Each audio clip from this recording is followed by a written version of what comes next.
ഓ മോനെ അണ്ണന് വയ്യാടാ. വല്ലാത്ത വേറെയിലും എവിടുന്ന് ഒപ്പിച്ചു തരാം. ഇനി നീ എവിടെ നപ്പിക്കാനാ? മണി 12 അതിനും 12 മണിയല്ലേ ഉള്ളു. അതിന് മുമ്പ് ഇങ്ങനെ പറക്കാൻ തുടങ്ങിയാലേ അംഗീകരിച്ച് പെട്രോളെങ്കിലും കുറ്റി കൊടുക്കണം. വിറകിന് വിറയില് കണ്ടോടാ.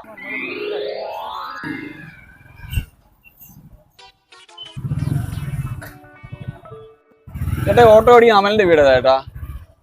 ഇങ്ങോട്ട് വന്ന വഴി ആ ഒരു ഗാന്ധിജി പ്രതിമ ഇരിക്കുന്നു, അവിടെ നിന്ന് ഇടത്തോട്ട് തിരിഞ്ഞാൽ മതി. ഓ ശരിയാണ്. ദൈവമായിട്ട് കൊണ്ട് തന്നെ പോയി തപ്പാനെ. മോനെ അവിടെ നിന്നേ. മോനെ ഇങ്ങോട്ട് വന്നപ്പോ ആ ഗാന്ധി പ്രതിമ കണ്ടോ? കണ്ടായിരുന്നല്ലോ ചേട്ടാ. അതിന്റെ അവസ്ഥ കണ്ടോടാ. എന്താ ഒരു പൗരബോധം ഉള്ളവനല്ലേ ഇവിടെ. അതിന്റെ അവസ്ഥ കണ്ടോ നീ? കണ്ടിട്ട് നീ കുഴപ്പം തോന്നിയില്ലല്ലോ ചേട്ടാ. അതിരുന്ന് വിഷമിക്കും. അണ്ണൻ എന്താ ഇത്ര മോങ്ങുന്നത്? മോനെ ആ ഗാന്ധിജിയുടെ കൊടയും വടിയും കണ്ണാടിയും എല്ലാം എന്റെ അടുത്തുണ്ട്. ഒരു 10-30 ഉണ്ടാക്കി അണ്ണന്റെ കരച്ചില് മാറ്റിത്തരാം. അണ്ണന്റെ മോങ്ങൻ എന്താ എനിക്ക് മനസ്സിലായി. ചുമ്മാ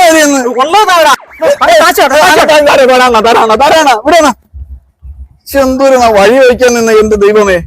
ഇടി എന്താ അണ്ണാ? ആ ഗാന്ധിജിയുടെ കണ്ണാടിക്കും പണിക്കും ഒരു തീരുമാനമായി. ആ ഇടുക്കിയിൽ ഒരു ടാങ്ക് ചോർന്ന് മൊത്തം വെള്ളം പോയിക്കൊണ്ടിരിക്കാൻ. ഏത് ടാങ്ക ചേട്ടാ? നീ എവിടുത്താനാണ്? മുല്ലപ്പരിയാർ ഒരു 2 ചാക്ക് സിമന്റ് മേടിച്ചു. 2 ചാക്ക് സിമന്റ് മേടിച്ചു.